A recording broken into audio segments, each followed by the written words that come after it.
ഇത് ഷൺമുഖനോട് നിൽക്കണം ലാലേട്ടനോട് നിൽക്കണമെന്നില്ല. അവിടെ കൃത്യമായി ലാലേട്ടനോട് നിന്നിട്ടുണ്ട്. അതുകൊണ്ടാണ് തിയേറ്ററിൽ അപ്പൊ അത് നമ്മളെടുക്കുന്ന ഒരു കോളാണ്. ആ മൊമെന്റില് ലാലേട്ടൻ അവിടെ മുണ്ട് മുടക്കി നിൽക്കുമ്പോ നമ്മള് പിന്നെ all guns blaze fully theatre നിറയ്ക്കാന്നുള്ളതാണ്. ആനയ്ക്ക് നമ്മള് ചെണ്ടമേളവും കൊമ്പും മരം അങ്ങനെ ഫുൾ ചെണ്ടമേള കേരള മാസം എന്നായിരുന്നു ഞാൻ എന്റെ സ്റ്റുഡിയോയിൽ എഴുതി വെച്ചത്. നമുക്ക് വേറെ ഒരു ഇൻസ്ട്രുമെന്റേഷനും വേണ്ട. We have to bring proper Pooram mass scenes എല്ലാം പൂരം വൈബിൽ തൃശ്ശൂർ പോയി തിരിക്കുന്ന ഫീലാണ്. കാരണം മിക്സ് കഴിഞ്ഞപ്പോ ഞങ്ങളെല്ലാം വൺ ഹാപ്പി വൺ കോൺഫിഡന്റ് ആയിരുന്നു. അടിച്ചില്ല പിന്നെ എന്ത് sure shot. We were like after mix എല്ലാവർക്കും ഒരു കോൺഫിഡന്റ് ആയിരുന്നു. ഒട്ടും ഒരു തരി ടെൻഷൻ ഇല്ല. എല്ലാവർക്കും ആ ഷിഫ്റ്റ് ഫീൽ ചെയ്യേണ്ടത് ഇന്റർവെല്ലായിരുന്നു. Interval shift bang on. ആൾക്കാർ എന്താ ഇപ്പൊ സംഭവിക്കാൻ പോകുന്ന ഒരു മൂഡിൽ എത്തിക്കണം. അവിടെ നിന്നിട്ടാണ് ശരിക്കും ആക്ച്വൽ മൂവി. ഞാനത് മിക്സിലൊക്കെ ഇരിക്കും. ഞാൻ സെക്കൻഡ് ഹാഫ് ആണ് ആദ്യമായിട്ട് ഫസ്റ്റ് ടൈം ആണ് I was sitting more and more. ഓരോ സീൻസും വിഷ്ണുവിന്റെ കൂടെ കൂടെ ഇരുന്ന് working on the second half.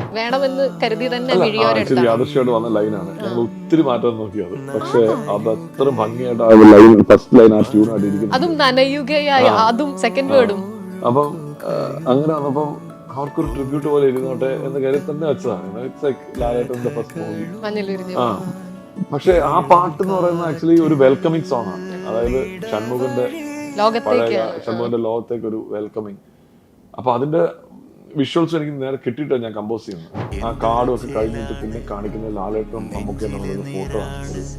അത് കണ്ടപ്പോൾ നമുക്ക് ഈ ഒരു മീറ്ററിൽ നേരോ മകൾ എന്നുള്ള ഒരു ബിറ്റൊക്കെ ഇട്ട് ഭയങ്കര ഓർഗാനിക് ആയിട്ട് നമ്മളിലുള്ള ഫാനും നമ്മളിലുള്ള ഒരു എന്താ പറയാ കുട്ടിക്കാലത്തുള്ള നമ്മുടെ സിനിമ വ്യൂയിങ് എല്ലാം കൂടെ ഒരുമിച്ച് ആ കോമ്പറ്റീഷനിൽ വന്നു.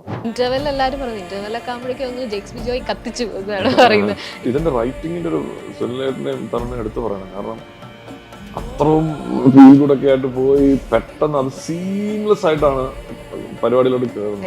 അപ്പൊ അത് മ്യൂസിക്കലിയും ട്രാവൽ ചെയ്യണം. അപ്പൊ അത് ആ ജേർണിയിലൊക്കെ ശ്രദ്ധിച്ചാൽ അറിയാം. നമ്മൾ കുറച്ച് ഫോക്ക് എലമെന്റ്സ് ഒക്കെ ദൂരെ എന്നൊക്കെ കളി. ഹായ്, ജിഞ്ചർ മീഡിയ പാട്ടിനൊപ്പത്തിൽ ഇന്ന് എന്റെ കൂടെ ഉള്ളത് മ്യൂസിക് ഡയറക്ടർ ജിക്സ് ബിജോയ്. ചേട്ടാ സ്വാഗതം. ഹലോ.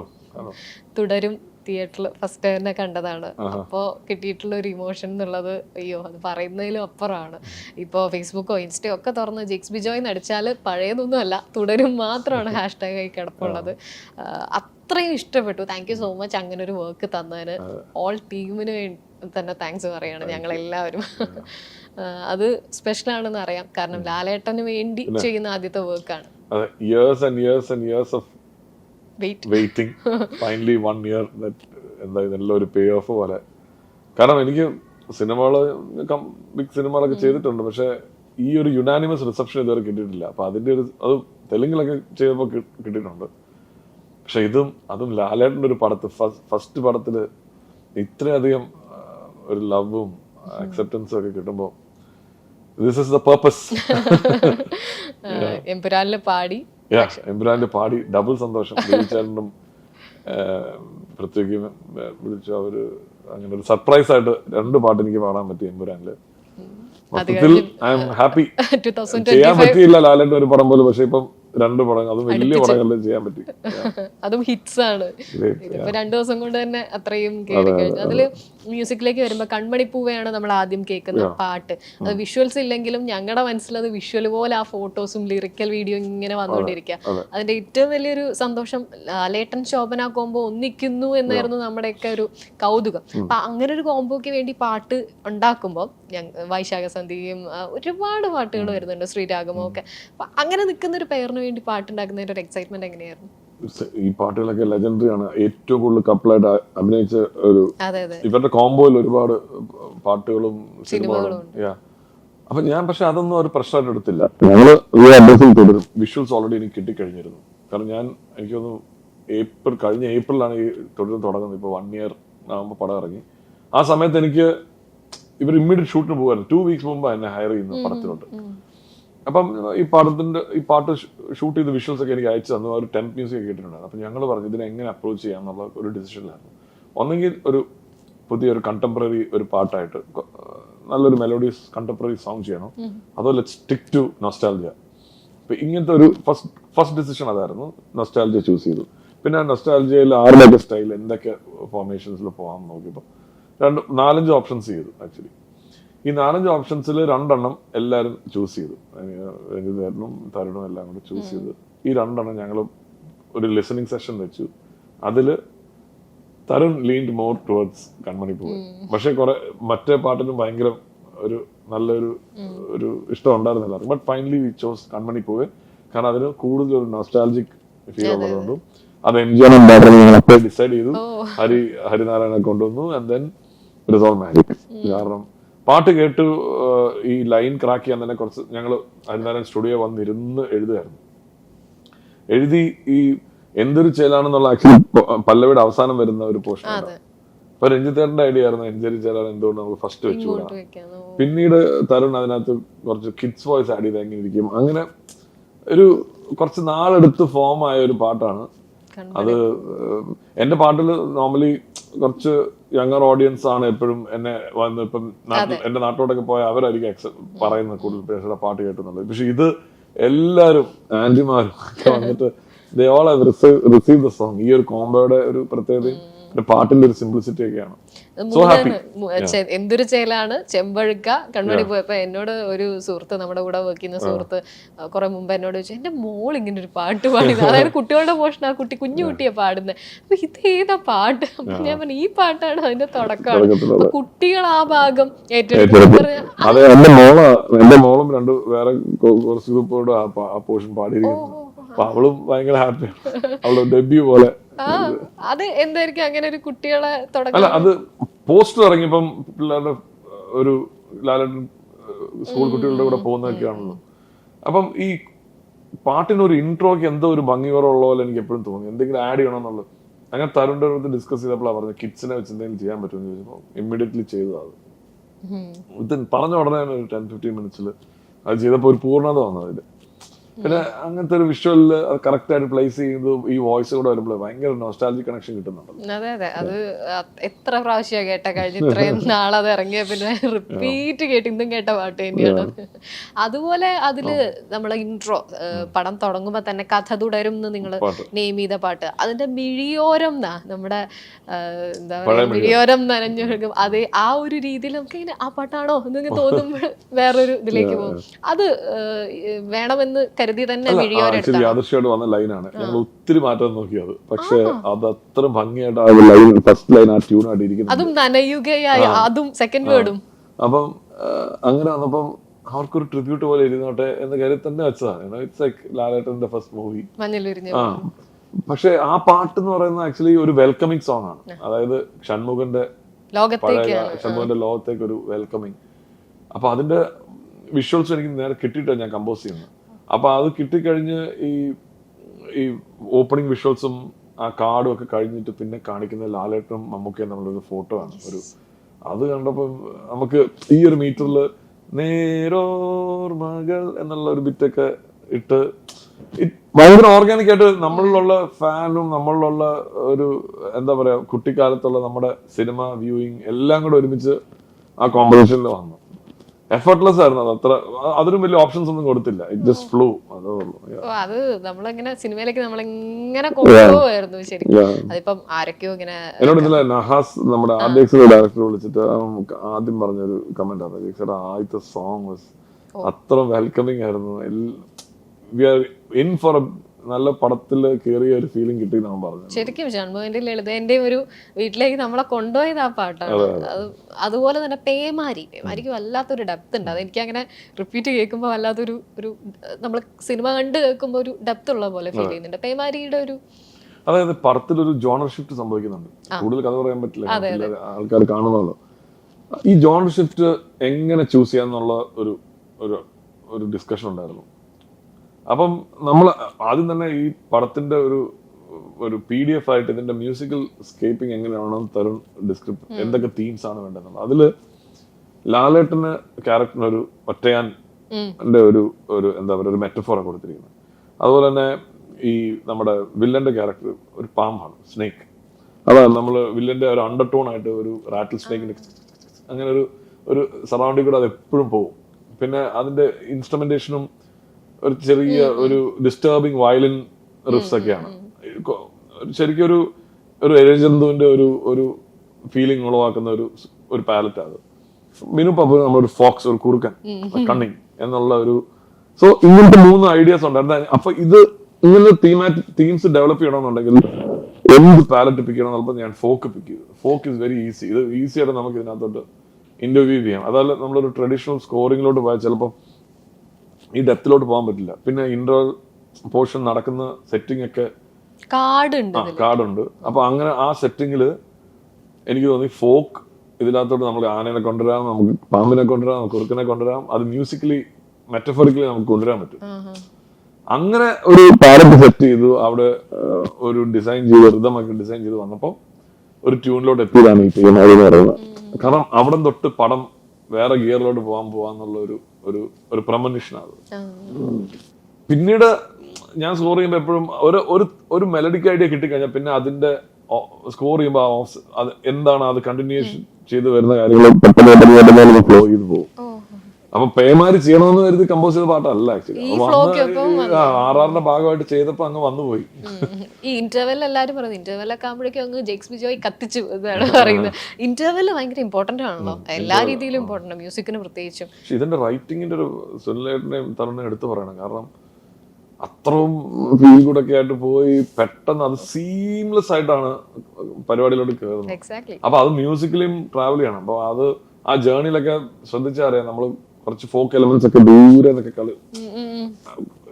കാടിലൂടെ ഒരു യാത്ര, അത് അതിന്റെ ഒരു സാധനം ഞങ്ങള് പ്രീ റെക്കോർഡ് ചെയ്ത് അത് ഇങ്ങനെ അറ്റ്മോസ്ഫിയർ ഇങ്ങനെ നിൽക്കും. അപ്പം അവിടെയും ചെറിയ ചെറിയ ഐറ്റംസ് ഇട്ട് പോകും. അതുപോലെ തന്നെ ഇവിടെ കാടിന്റെ വോയിസ് ആക്ച്വലി ആദ്യം തൊട്ട് തന്നെ കാട് ഒരു ക്യാരക്ടറാണ്. കാടിന്റെ ആനയ്ക്ക് വേണ്ടി സപ്പോർട്ട് ചെയ്ത് പറയുകയാണ്, ദൈവങ്ങളെ ഇതൊന്നും കാണുന്നില്ല, എന്തോരം ബുദ്ധിമുട്ടുന്നു എന്നുള്ളൊരു ഐഡിയ സ്കോറിൽ ഞാൻ ഇങ്ങനെ എടുത്തെടുത്ത് പോയിട്ടുണ്ട്. കാരണം അപ്പം എന്താ വെച്ചാല് എവരിബഡീസ് സപ്പോർട്ടിങ്, ഒറ്റക്കൊമ്പനെ എല്ലാവരും സപ്പോർട്ട് ചെയ്യാണ്, കാട് വൗച്ച് ചെയ്യാണ്, കാട്ടിൽ നടക്കുന്ന കാര്യങ്ങളെ പറ്റി കാട് വിഷമിക്കുന്നുണ്ട്.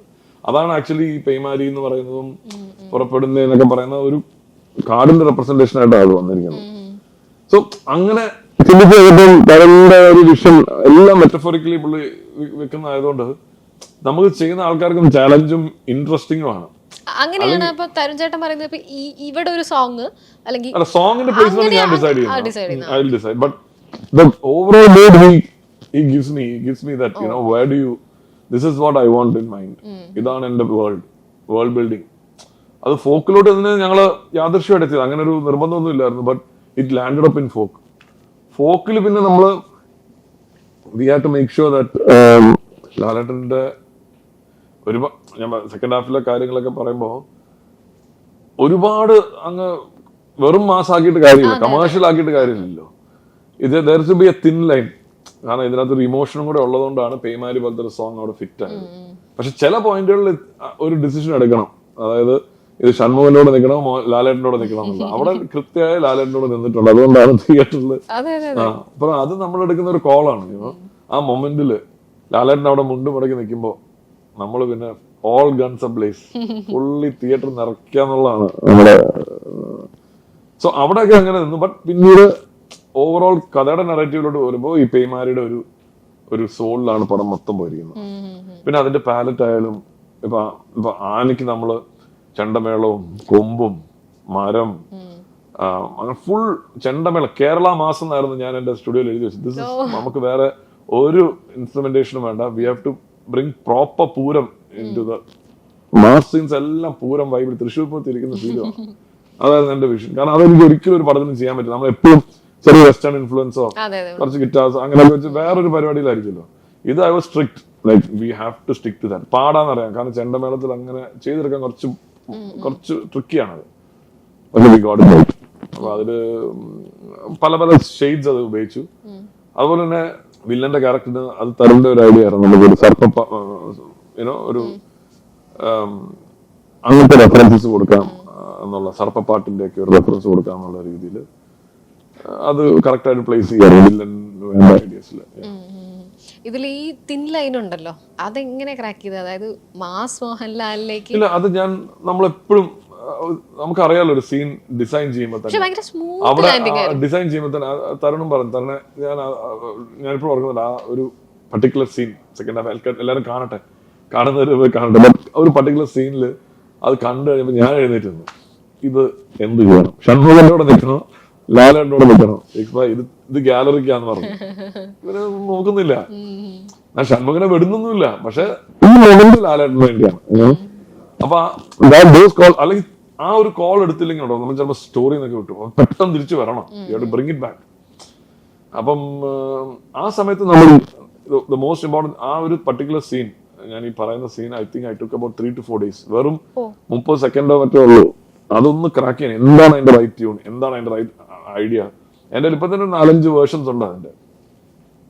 അപ്പൊ അത് കറക്റ്റ് ക്രാക്ക് ചെയ്യാൻ സമയം എടുത്തു. അത് തന്നെ വന്ന് കാണിച്ചു, ഒന്നും പറഞ്ഞില്ല, വെരി ഹാപ്പി.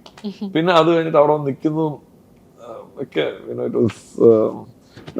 നമ്മളിലുള്ള ഫാൻ, നമ്മുടെ കൂടെ വർക്ക് ചെയ്യുന്നവരുടെ ഒക്കെ ഉള്ള ലാലേട്ടന്റെ ഇങ്ങനൊരു സാധനം കാണുമ്പോൾ അവരുടെയൊക്കെ എക്സൈറ്റ്മെന്റ് അതെല്ലാം കൂടെയാണ് മ്യൂസിക്കൽ റിസൾട്ട് ആയിട്ട് പുറത്തു വന്നത്. ഹരിഹരൻ സാർ ഈ കഥ തുടരുംന്റെ ഒരു പോർഷൻ പാടുന്നുണ്ട്.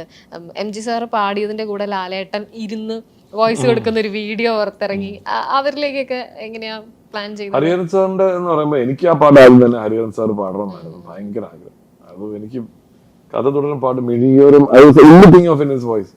അപ്പൊ അങ്ങനെയാണ് ഞാൻ ഓർക്കുന്നത്. ഞാൻ ഒരു വർഷം മുമ്പ് ഏഷ്യാനെറ്റ് ഒരു സ്റ്റാർ സിംഗർ പ്രോഗ്രാമിന് പോയപ്പോ ഞാനിങ്ങനെ ഹരിഹരൻ സാറിനെ പോലെ പാടുന്ന ഒരു പയ്യനെ സിമിലർ ടെക്സ്ചർ ഗോകുലിനെ നോട്ട് ചെയ്തു. അപ്പൊ ഞാൻ കരുതി എന്നാ സാറിന് ഒരു പണിയാണ്, ഹരിഹരൻ സാറിന്റെ അടുത്ത് റീച്ച് ചെയ്യാൻ സമയമാകും. ലൈക്ക് ഈ പുള്ളി ബോംബെയിലാണ്, ടൂറിംഗ് ആണ്, ഭയങ്കര പാടാണ് റീച്ച് ചെയ്യാൻ. അപ്പം അവർക്ക് വൈ ഡോണ്ട് വി ട്രൈ ഒരു ട്രാക്ക് പാടി നോക്കാന്ന് പറഞ്ഞു. ട്രാക്ക് പാടി കേട്ടപ്പോ ഇവരെല്ലാം ഗോകുലിന്റെ പാട്ട് അങ്ങ് സെറ്റായി. പക്ഷെ എനിക്ക് എന്നാലും അവിടെ ഒരു ലാലേട്ടൻ ഹരിഹരൻ സാർ എന്ന് പറയുന്ന ഒരു നോസ്റ്റാൾജിക് കിടപ്പുണ്ട്. സോ വി ഡിസൈഡഡ് അങ്ങനെങ്കിൽ പടത്തിലും ഒരു എന്താ പറയാ, എനിക്ക് പറയാൻ പറ്റില്ല, ആ ഒരു ക്രൂഷ്യൽ ഉണ്ട്, ഒരു അപ്പൻ മകൻ ബന്ധമുണ്ട്. അപ്പൊ അങ്ങനെ നോക്കുമ്പോ വി തോട്ട് ഓക്കെ, ഇവിടെ ലാലേട്ടന്റെ പെർസ്പെക്റ്റീവില് ഹരിഹരൻ സാറും മകന്റെ പെർസ്പെക്റ്റീവില് ഗോകുലും എന്നുള്ള ഒരു രീതിയിൽ കഥ ഡിസൈൻ ചെയ്തു. അങ്ങനെയാണ് അത്. അതും ബ്യൂട്ടിഫുൾ ആയിട്ട് ഹരിഭായ് എഴുതി. എന്ത് നല്ല ലൈൻസ്. അതിന്റെ ശോഭന മാമിന്റെ ഡയറക്ടർ ഒരു തമിഴ് ലേഡി ആയതുകൊണ്ട് അനുപല്ലവിയിൽ കുറച്ച് തമിഴ് കലർന്ന മലയാളം ഭയങ്കര സീംലെസ് ആയിട്ട് അത് എഴുതി വെച്ചിരിക്കുന്നു. പല പാട്ടുകൾക്കും അതിലുള്ളതാ. ഞാൻ എനിക്ക് ഇഷ്ടമാണ് അതിന് ഏത് ഭാഷയായാലും. ഇപ്പം ഞാൻ നമ്മുടെ ഓഫീസർ ഓൺ ഡ്യൂട്ടിയില് സ്പാനിഷ് ആൻഡ് ഇംഗ്ലീഷ്, തമിഴ് കുറച്ചധികം അവിടെ ഇവിടെയൊക്കെ ഞാൻ സ്കൂള് തൊട്ട് ഒരു എന്റെ പകുതി ജീവിതം തമിഴ്നാട്ടിലായിരുന്നു. സോ അപ്പൊ അത് നമ്മുടെ സ്വന്തം ഭാഷ തന്നെയാണ്. അതിന്റേതായ ഒരു ഇഷ്ടം കൂടുതൽ ഈക്വൽ ഇഷ്ടം. ഇതിന്റെ ഒരു പ്രോസസ് എങ്ങനെയാ? ഇപ്പൊ തുടരും തന്നെ എടുത്തു കഴിഞ്ഞാല് പടം കണ്ടു കഴിഞ്ഞ് നമ്മൾ ഇവിടെ നിന്ന് സ്റ്റാർട്ടിങ് തൊട്ട് അങ്ങനെ തുടങ്ങുവാണോ, അല്ലെങ്കിൽ ഏതെങ്കിലും ഏരിയ പിക്ക് ചെയ്തിട്ടാണോ മ്യൂസിക് ചെയ്യാൻ തുടങ്ങാറ്? എനിക്കൊന്ന് ഓപ്പണിംഗ് തൊട്ട് പോവാ ചെയ്തത്. കാരണം അത് ചെയ്യാനായിരുന്നു പാട്. സിമ്പിൾ പോർഷൻസ് ആയിരുന്നെങ്കിലും ഫാമിലി പോർഷൻസ് വേറൊരു ഫാമിലി ഒരുപാട് നിറയ്ക്കാതെ എവിടെ സ്കോർ ചെയ്യണം, എന്ത് പാലറ്റ് യൂസ് ചെയ്യണം, ഭയങ്കര ഓവർ ദ ടോപ്പ് ആവരുത്. തരണം നിർബന്ധമായിരുന്നു. നമ്മൾ സ്ഥിരം പരിപാടി പിടിക്കരുത്, സ്ഥിരം വേണ്ട, നമുക്ക് എന്തെങ്കിലും ഡിഫറെന്റ് ആയിട്ട് ചെയ്യാം. He always insist that. അതിന്റെ ഭാഗമായിട്ട് തന്നെ ആ മോട്ടീവ്സും കാര്യങ്ങളൊക്കെ കുറച്ച് ഒരു സിറ്റ്കോം മോഡിലൊക്കെ ആയി ചെയ്തത്. നമ്മുടെ ചെറിയ പ്ലഗ്ഡ് ഇൻസ്ട്രുമെന്റ്സും ഡബിൾ ബേസ് ഒക്കെ വെച്ച് പരിപാടിയായിരുന്നു. അത് കഴിഞ്ഞിട്ട് പിന്നെ ഈ സോങ്സ് ഇങ്ങനെ നമ്മൾ ഓൾറെഡി ഡിസൈൻ ചെയ്ത് വെച്ചിട്ടുണ്ടായിരുന്നു പാട്ടുകളെല്ലാം. പിന്നെ ആണ് ആക്ച്വലി പാട്ടുകളുടെ ഇപ്പൊ രാജാ സാറിന്റെ റെഫറൻസസ് ഉണ്ട്. പിന്നെ നമുക്ക് വേണ്ടി ഒരു വലിയൊരു ട്രിബ്യൂട്ട് പോലെയാണ് ശാന്തമി രാത്രിയിൽ വരുന്നത്. അങ്ങനെ ഫസ്റ്റ് ഹാഫ് ആൾക്കാർക്ക് ഇഷ്ടമുള്ള നൊസ്റ്റാൾജിക് മൊമെന്റ്സ് ടച്ച് ചെയ്ത് സ്കോർ ഇങ്ങനെ വളരെ ഡിസ്റ്റർബ് ചെയ്യാതെ മിനിമൽ ആയിട്ടാണ് വരുന്നത്. പക്ഷെ ഐ വാണ്ടഡ് ആൾക്കാർക്ക് എല്ലാവർക്കും ആ ഷിഫ്റ്റ് ഫീൽ ചെയ്യേണ്ടത് ഇന്റർവെല്ലായിരിക്കും. Interval should be bang on. ആൾക്കാർ എന്താ ഇപ്പൊ സംഭവിക്കാൻ പോകുന്ന ഒരു മൂഡിൽ എത്തിക്കണം. അവിടെ നിന്നിട്ടാണ് ശരിക്കും ആക്ച്വൽ മൂവി. ഞാനത് മിക്സിലൊക്കെ ഇരിക്കും. ഞാൻ സെക്കൻഡ് ഹാഫ് ആണ് ആദ്യമായിട്ട്, ഫസ്റ്റ് ടൈം ആണ്. ഫസ്റ്റ് ഹാഫ് ഞാൻ പിന്നെ കാണാം. Second Hafil I was sitting more and more. ഓരോ സീൻസും വിഷ്ണുവിന്റെ കൂടെ ഇരുന്ന് working on the second half mostly. വിഷ്ണുവിന്റെ പറഞ്ഞായിരുന്നു, വിഷ്ണു തിയേറ്ററിൽ പോകുമ്പോഴൊക്കെ എവിടെ കേക്കട്ടെ, അത് മുഴുവൻ കേൾക്കുന്നുണ്ടോ? നമ്മൾ കഷ്ടപ്പെട്ട് ഇത്ര നാള് മെനക്കെട്ട് പണിയെടുത്തിട്ട് ചിലപ്പോൾ നമ്മൾ ഉദ്ദേശിക്കുന്നതായിട്ട് ഒരു സ്പീക്കർ തന്നെ ഇല്ലാതെ പിന്നെ എങ്ങനെ കേൾക്കാൻ പറ്റും. ഞാൻ ഓർക്കുന്നുണ്ട്, ഞാൻ ഒരു പടം കാണാൻ വേണ്ടി തിയേറ്ററിൽ പോയപ്പം ഞാൻ വായിച്ചിരുന്ന ബിറ്റ്സ് ഒന്നും കേൾക്കുന്നില്ല, എവിടെ പോയി സ്പീക്കേഴ്സ് ആണോ വർക്കിംഗ്. അപ്പൊ അങ്ങനത്തെ ബേസിക് കാലിബ്രേഷൻ പോലും ഇല്ലാതെ എങ്ങനെയാണോ നമ്മൾ ഉദ്ദേശിക്കുന്ന ഇന്റൻസിറ്റിയുടെ ഒരു 80% പോട്ടെ, ഒരു 50% എങ്കിലും ആൾക്കാർ കിട്ടണമെന്നുണ്ടെങ്കിൽ theatre should be calibrate, theatre sounding should be good. അവര് നല്ല make sure at least speakers are on. അങ്ങനത്തെ അത് അവൻ ഭയങ്കര ക്വാളിറ്റി കോൺഷ്യസ് ആണ്. അത് രഞ്ജിത്തേട്ടനും അത്രയും, രഞ്ജിത്തേട്ടൻ ഇപ്പൊ ആ ഒരു പൊസിഷനിലുള്ള കാരണം രഞ്ജിത്തേട്ടൻ ഇൻസിസ്റ്റ് ചെയ്യാൻ പറ്റും. ഞങ്ങൾ ആദ്യം തന്നെ പറഞ്ഞു, രഞ്ജിത്തേട്ട തിയേറ്റേഴ്സിനോടെല്ലാം വിളിച്ച് പറയണം, കാലിബ്രേറ്റ് ചെയ്യണം, we need the best output ഇത് കാണാൻ. കാരണം മിക്സ് കഴിഞ്ഞപ്പോ ഞങ്ങളെല്ലാം വൺ ഹാപ്പി, വൺ കോൺഫിഡന്റ് ആയിരുന്നു. ഇത് അടിച്ചില്ല പിന്നെ എന്ത് sure shot. We were like after mix എല്ലാവർക്കും ഒരു കോൺഫിഡന്റ് ആയിരുന്നു, ഒട്ടും ഒരു തരി ടെൻഷൻ ഇല്ല. ഇനിയുള്ളത് തിയേറ്ററിൽ എങ്ങനെയെങ്കിലും നന്നായിട്ട് കേൾപ്പിക്കാന്നുള്ളതാണ്. ലാലേട്ടൻ എന്താ പറഞ്ഞേ ഫൈനൽ പ്രൊഡക്റ്റ്? ലാലേട്ടൻ എന്നെ ഞാൻ സംസാരിച്ചില്ല, പക്ഷെ ലാലേട്ടന്റെ സർക്കിൾസിൽ നിന്നുള്ള ആൾക്കാരെ വിളിച്ചിട്ട് സോ ഹാപ്പി എന്നാണ്. രഞ്ജിത്തേട്ടനൊക്കെ വിളിച്ചിട്ട് ഭയങ്കര ഹാപ്പിയാണ്. അതിന്റെ ആ റിസൾട്ട്, ആ കോൺഫിഡൻസ് ഞങ്ങളുടെ മേലിൽ വെച്ചതുണ്ട്. ഇപ്പൊ ആ പ്രൊമോ സോങ്ങിന്റെ കാര്യമൊക്കെ പറയുന്നത് പടത്തിലില്ല എങ്കിലും അദ്ദേഹം ആ സമയവും എഫേർട്ടും എടുത്ത് ആ ഞങ്ങളുടെ എനർജിയുടെ കൂടെ നിന്ന് എന്ത് രസമായിട്ട് പെർഫോം ചെയ്തു. അത് വരുവേൻ അതൊരു തമിഴ് മലയാളം മിക്സ് ആണ്. ഇത് പറയുമ്പോ നെഞ്ചിനകത്ത് ലാലേട്ടൻ ഇതുപോലെ വർഷങ്ങൾക്ക് മുമ്പ് ചെയ്തു വെച്ചൊരു ട്രിബ്യൂട്ട്. അത് ഡിജോയുടെ ഒരു ഐഡിയ ആയിരുന്നു.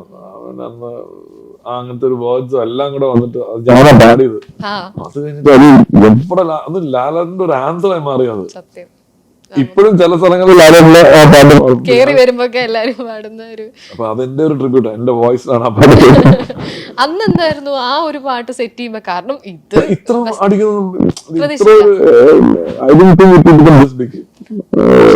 ടെൻഷൻ ഉണ്ടായിരുന്നല്ലോ, ഇത് ബെസ്റ്റ് ആവണമല്ലോ. അത് ഇല്ല, അന്ന് ഞങ്ങൾ സ്ക്രീനിലെ ഒരു ബോർഡ് ഒരു ഹോസ്റ്റലിലെ റാലിൻസിനോട് നിൽക്കുന്നു. പക്ഷെ ഇത് ഇറങ്ങിയപ്പോ വൻ കത്ത് കത്തി. അപ്പൊ ലാലേട്ടൻ ഏത് സ്റ്റേജ് പ്രോഗ്രാമിൽ വന്നാലും ഈ പാട്ടും പാടുന്ന ലാലേട്ടൻ ക്രൗഡ് ആർത്ത് വിളിക്കുന്നത് പാടി. അപ്പൊ ഞാൻ ഓർക്കുന്നുണ്ട് ഏത് അവാർഡ് ലാലേട്ടൻ വരുമ്പോൾ നെഞ്ചിനകത്ത് ലാലേട്ടൻ ഇട്ടിട്ട് തന്നെ ലൈവായിട്ട് ഡിജോ കാണിച്ചപ്പോ അപ്പോഴാ മനസ്സിലായി ഇതിന്റെ ഒരു പീപ്പിൾ എന്തോരം ലാലേട്ടൻ ഇഷ്ടപ്പെടുന്നുണ്ട്. What kind of admiration that he has for എല്ലാവർക്കും അദ്ദേഹത്തോടുള്ള ഒരു ലവും ഒരു അഫെക്ഷനും. അപ്പൊ ഒരു പടം നന്നായി അല്ല പോസിറ്റീവിൽ അടുത്തിട്ടാൽ മതി, പിന്നെ കേരളം നോക്കിക്കോളും, പിന്നെ ബോക്സ് ഓഫീസ് നോക്കിക്കോളും. അതാണ് തുടങ്ങൊക്കെ പറയുന്നത്. They want him. ലാലേട്ടൻ മാത്രമല്ല, നമ്മുടെ ലാലേട്ടൻ മമ്മൂക്ക ആയാലും നല്ല അവര് നമ്മൾ ഇഷ്ടപ്പെടുന്ന രീതിയിലുള്ള പടങ്ങളായിട്ട് അവര് വരുമ്പോ പിന്നെ ഇറ്റ്സ് ബോക്സ് ഓഫീസ് കാർണേജ് ആണ്. Everybody wants that. കേരളം പോലുള്ള കൊച്ചു സ്റ്റേറ്റിൽ ഇത്രയും വലിയ ബോക്സ് ഓഫീസ് കളക്ഷൻ വരണമെന്നുണ്ടെങ്കിൽ പീപ്പിൾ ആർ ട്രൂലി അവരെ ഇഷ്ടമാണ്. അതാണ് അതിന്റെ സംഭവം.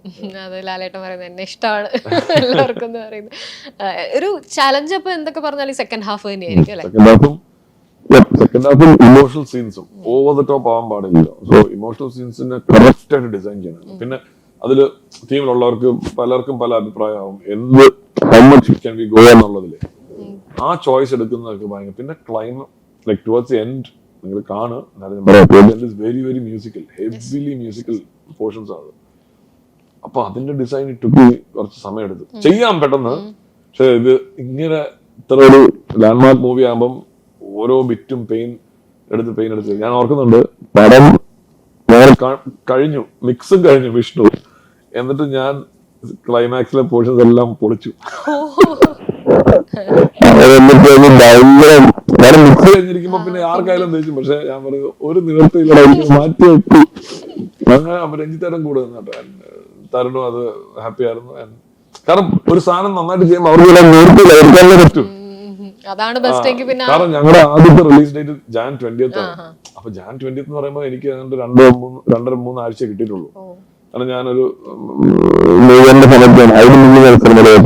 അത് കഴിഞ്ഞ് ഞാൻ ദുബായ് ഫോർ ന്യൂ ഇയേഴ്സ് ഒക്കെ ഫാമിലി ആയിട്ട് ദെൻ വന്ന് 3-ാം തീയതി തൊട്ട് ഒരു 18 days കിട്ടിയുള്ളൂ.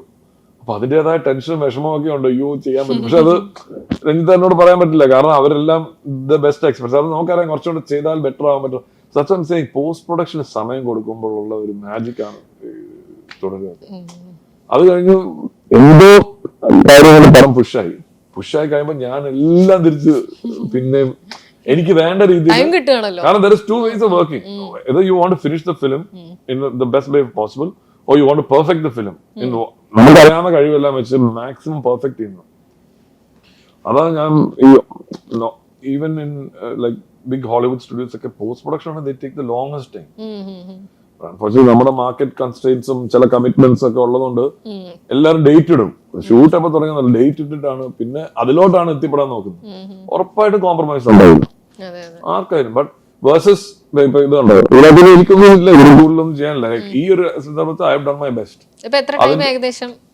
ഇതിപ്പം ഓൾമോസ്റ്റ് 3 months കണ്ടിന്യൂസ് അല്ല, but first 18 days V finished ഒരുമാതിരി പോർഷൻസ് കഴിഞ്ഞായിരുന്നു. പിന്നെ ഫെബ് മാർച്ചിലൊക്കെ ഞാനിരുന്ന് റീവർക്ക് ആയിരുന്നു. Especially climax portions, pre climax complete മാറ്റി. ക്ലൈമാക്സ് ഇരുന്നിട്ടേ നമ്മള് മറ്റേ കൈയടിച്ചു പോകുന്ന പരിപാടി അല്ല, എല്ലാവരും ഇങ്ങനെ ഇരിക്കുക, ആരും എഴുന്നേക്കാതെ ഞാനൊക്കെ തിയേറ്ററിൽ നിന്ന് നമുക്ക് എന്താ ചെയ്യേണ്ടതെന്ന് അറിയാത്തൊരു ഫീലാ ലാസ്റ്റ് കൊണ്ട് തരുന്നത്. അപ്പൊ എല്ലാ ക്രെഡിറ്റ്സും നമ്മള് വായിച്ച് നമ്മളിങ്ങനെ ഇമോഷണലി ഇരിക്കുന്ന ഒരു ഫീലായിരുന്നു. മനസ്സിലായി. അത് എനിക്ക് ആദ്യം നമ്മുടെ പടം കണ്ടു കഴിഞ്ഞപ്പോൾ അത് കിട്ടിയായിരുന്നു കേട്ടോ. അത് തന്നെ എനിക്ക് റീക്രിയേറ്റ് ചെയ്യണമെന്നുണ്ടായിരുന്നു. അവര് എനിക്കൊരു തന്നെ ഞങ്ങൾ സ്റ്റുഡിയോയിലുള്ള നമ്മുടെ പിള്ളേരോട് ഞാൻ ചോദിക്കും എങ്ങനെയുള്ള പടം, യുനാനിമസ്ലി ഇത് കത്തും ജയിച്ചത്, അത് കത്താതെ എങ്ങോട്ട് പോകാന്. പിന്നെ നമ്മുടെ റെസ്പോൺസിബിലിറ്റി കൂടി, എങ്ങനെ ഇതിനെ എഫക്റ്റീവായിട്ട് ആൾക്കാരോട് എത്തിക്കാന്നുള്ളൊരു സംഭവം. ഇതില് സിത്താര ചേച്ചിയുടെ ഒരു കുറച്ചൊന്ന് വോയിസിന് വേറൊരു മോഡുലേഷൻ അല്ലേ പിടിച്ചിട്ടുള്ള പാട്ട്. ഞങ്ങൾ ആക്ച്വലി സോളോ ആയിട്ട് പോയതാണ് ആലോചിച്ചു. പക്ഷെ പിന്നീടാണ് എനിക്ക് എന്തോ സിത്താര ആ ലാസ്റ്റ് ലൈൻ പാടിയ ഭയങ്കര ലിറ്ററലി 2 ദിവസം റിലീസിന് എന്തായാലും ഞാൻ അല്ല ഒരാഴ്ച മുമ്പ് സിത്താര വാസ് നോട്ട് ഹിയർ. അപ്പൊ ഞാൻ പറഞ്ഞ എന്നാ കുഴപ്പമില്ല, സിത്താര വന്നോ, ഇനി റിലീസ് ചെയ്യാൻ കുറച്ച് ദിവസം കൊണ്ട് ഞാൻ കുഴപ്പമില്ല, തലേ ദിവസം വന്ന് പാടിയാണ് പിറ്റേ ദിവസം റിലീസ്. ഇല്ല അത് സിത്താര തന്നെ അപ്പം അവിടെ ഇരുന്ന് ഞങ്ങള് സിഡിനോട് മാച്ച് ചെയ്യുന്ന ഒരു മോഡുലേഷൻ പിടിച്ച് അതിനോട്, കാരണം ആ ഒരു ഡിഫറൻസ് ഉണ്ടെങ്കിലേ ആൾക്കാർ അപ്പം എപ്പോഴും കേൾക്കുമ്പോൾ ഐ ബിലീവ് ഇൻ സർപ്രൈസസ്. നമ്മൾ ചെറിയ ചെറിയ സർപ്രൈസ് കൊടുത്തോണ്ടിരുന്ന സെക്കൻഡ് ലിസണിംഗിൽ അതിനുവേണ്ടി ആൾക്കാർ വെയിറ്റ് ചെയ്യും. സോ അങ്ങനെയാണ് സിത്താരയുടെ പോർഷൻ. ഇന്നലെ ഒരു ട്വീറ്റ് വന്നു, ഐ ആം ഗെയിമിന് ഒരു ആരാധകൻ അതിന് വെയിറ്റിംഗ്, അതിന്റെ കൂടെ പറഞ്ഞു ദുൽഖർ സൽമാൻ എന്ന് പറയുന്ന എനിക്ക് തോന്നുന്നു അത്രയധികം ആൾക്കാര് ഒരു പടം ദുൽഖറിന്റെ കറക്റ്റ് ആയിട്ട് വന്നാൽ അത് എന്തോരം അതിന്റെ എക്സ്പീരിയൻസ് എന്തോരം ഉണ്ടോ നമുക്ക് ഒത്തയിൽ അപ്പം അത്ര ആൾക്കാർക്ക് ഇഷ്ടമുള്ള അത്ര മലയാളത്തിന്റെ റെപ്രസെന്റേഷൻ ആണ് ദുൽഖർ. ലക്കി ഭാസ്കർ പറയാൻ വേണ്ടല്ലോ ഇറങ്ങാൻ പോകുന്ന പടങ്ങളായാലും. അപ്പം അത്ര കെയർ എടുത്തായിരിക്കും മഹാഭാരതം അപ്രോച്ച് ചെയ്യുന്നത്. സബ്ജക്ട് ദുൽഖറെ ചൂസ് ചെയ്യണമെന്നുണ്ടെങ്കിൽ സംതിങ്.